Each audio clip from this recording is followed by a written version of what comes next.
Hey everyone, and welcome to the Beyond Life and Fitness podcast. I'm Cheryl Patton. And I'm Megan Prince.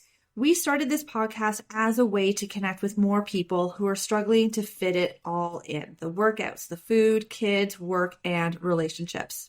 We know that we're not perfect, but we hope that through our struggles and our mistakes and our failures and our successes that we can help more people through their challenges and be successful.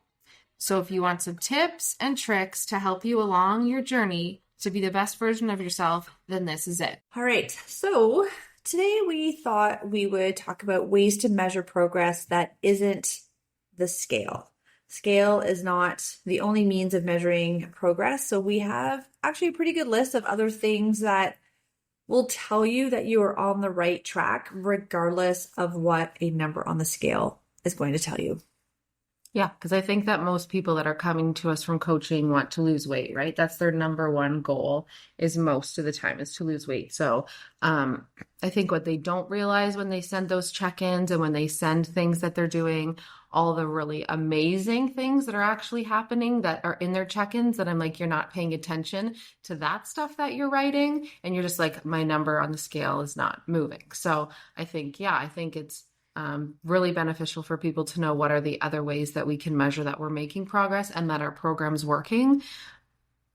Yeah, totally. And these are just a few of the things that, that we try to point out to our clients that we work with that, like, as you say, they may write it down, but not realize that that is a step forward. Mm-hmm.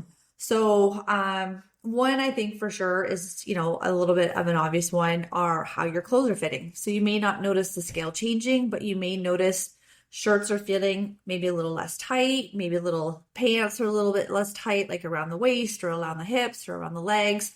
And that is showing you that you are losing body fat, you are losing inches, you may be gaining muscle, but because muscle takes up a lot less space than body fat, you could be not changing the scale, but completely changing your composition and then how your body looks and feels in your clothes. That's why I think progress pictures obviously are so important too, right? Because when you first start out, those beginning progress pictures to like 6 months down the road, and you're like, oh my gosh, I've only lost this much on the scale. You can see the huge difference between what your body looks like.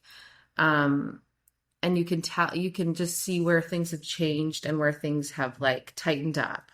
Yeah. So I think for sure, definitely your clothes. Yeah. Pictures are definitely worth 1,000 words. And I know I've had clients completely regret not doing them before pictures. Yeah. Mm-hmm. So, digestion is another one. So if you have experienced in the past, regular bloating issues, gas issues, just general digestive discomfort, no matter what you eat or seems what you eat, and you're noticing that that is not nearly as bad or severe, or maybe it's gone completely. Again, that is a good sign that your body is breaking down the food, absorbing the nutrition, and able to use it. And it's not having an inflammatory response to whatever it is that you're eating. So basically, you're improving your gut health.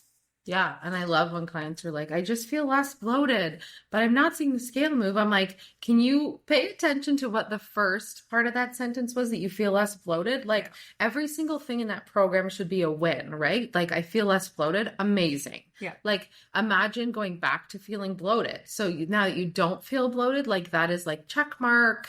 Yeah. It's like a huge one, right? So I think, once you kind of find those foods that work with your body and that you feel good eating, and that, and when you're taking it the processed foods, right, and that kind of stuff, then I think that you'll really see a change in that, in your digestive system. Yeah, 100%. And with better digestion comes better energy, better sleep, better recovery. So a lot of this stuff is all tied together.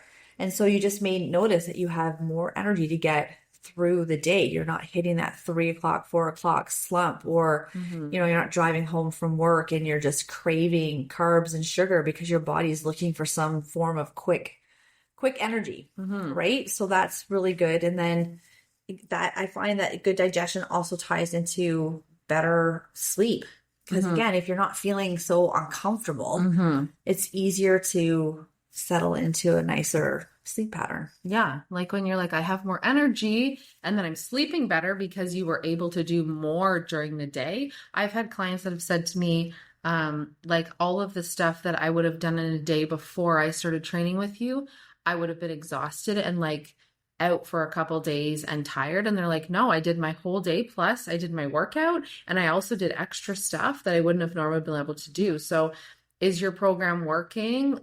Yeah, if you have more energy to do more of the things that you want to do. And then obviously you're going to sleep better because you've exerted more energy during the day and you've gotten out and you've moved your body more. So you're going to sleep better. Yeah, for sure. Yeah. And with that better sleep comes better recovery. So now you're waking up more refreshed, more ready to take on the day, because you've given your body basically what it needs, which is that time to sleep, that time to recover. Right? You're giving your body good food, good nutrition. It's being digested and broken down really well. So it's just this circle. And so it's just, using a coach to start breaking the bad circle that you were in, and getting into a new one that's going to serve you way better. And then obviously for recovering better, our performance and strength in our training sessions, you should notice changes in getting stronger. Yeah. So if on your checklist, you're like saying to your coach, I feel better. I love my program. I'm feeling really good in the gym.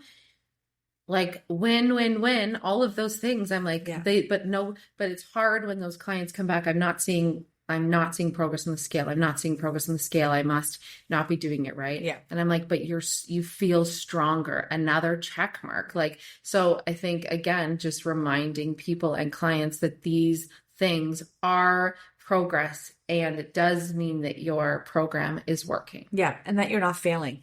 That you're not failing. If on any of those things you have that check mark, then you know that you're like going in the right direction. Because if not, what's your other choice is not feeling strong in the gym. And then I'm like, so you feel strong. That's like one of our goals was to feel better. So that's feeling stronger. And again, one of those, if any of those things are out of whack, like sleep, then obviously it affects everything else. So it's kind of like just trying to keep all of those things in check. Exactly. And then once all of these almost like non-scale victories start really lining up, then, there's an improvement in your overall mood and your overall mental health, because you're starting to see things in a more positive light, that you are capable, that you are worthy of making these particular changes and having those changes stick,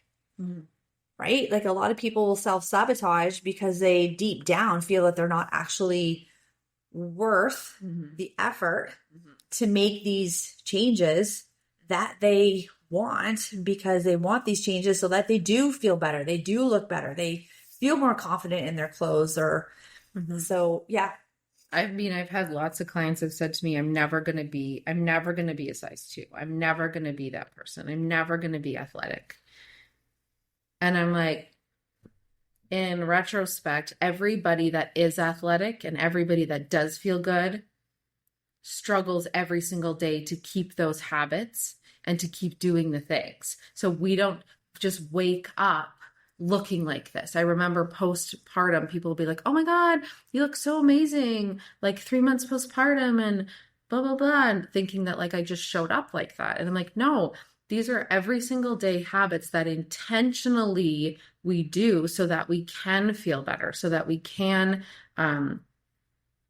show up how we want to show up in the day. And for sure, when you're saying sleep, clothes, I feel better, I'm stronger, I'm recovering more, my digestive system's better, all those things, if you didn't have those things, then you would be feeling horrible. So now you have these things. And I think it's again about being grateful about all these little small things that are coming in. All of those things that we talk about in regards to seeing progress other than the scale is all those things. As those change, the weight's going to come. Yes. All of that stuff will come. But all of that stuff has to almost happen first before your body's going to say, oh, okay, now I can release fat because I feel less stressed, because I'm not as hungry, because my body's not in starvation mode, because my mood's better. I'm sleeping better. And then your body will be like, oh, now I can release fat. Yeah. Now we can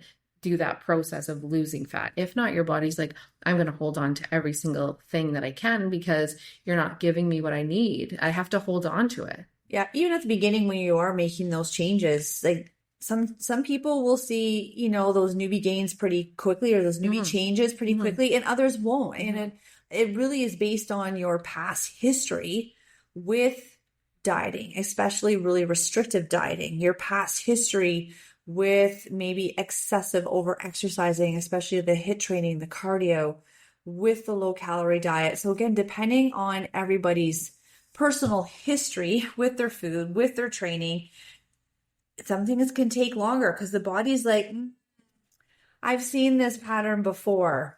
I don't like it. So we're just going to ride this out until you quit and go back to your old comfortable habits. And, so again, like everybody is different, and some bodies take longer to trust you again. Yeah, depending on your past history. So anyways, this was nice, quick, easy, but we just wanted to let you know that there are other ways of measuring your progress that have absolutely nothing to do with the scale, and that just because the scale is not moving does not mean that you're not failing. Thanks everybody for listening today, and we truly appreciate you. And let us know what your biggest takeaway was today, and if you have any questions you want answered on the podcast. Don't forget to rate, review, and subscribe to this podcast to automatically receive your episodes and to help us reach more listeners. We would love to connect with you on our socials, either Facebook or Instagram, with links in the show notes. Till next time, keep taking those small steps towards your best life.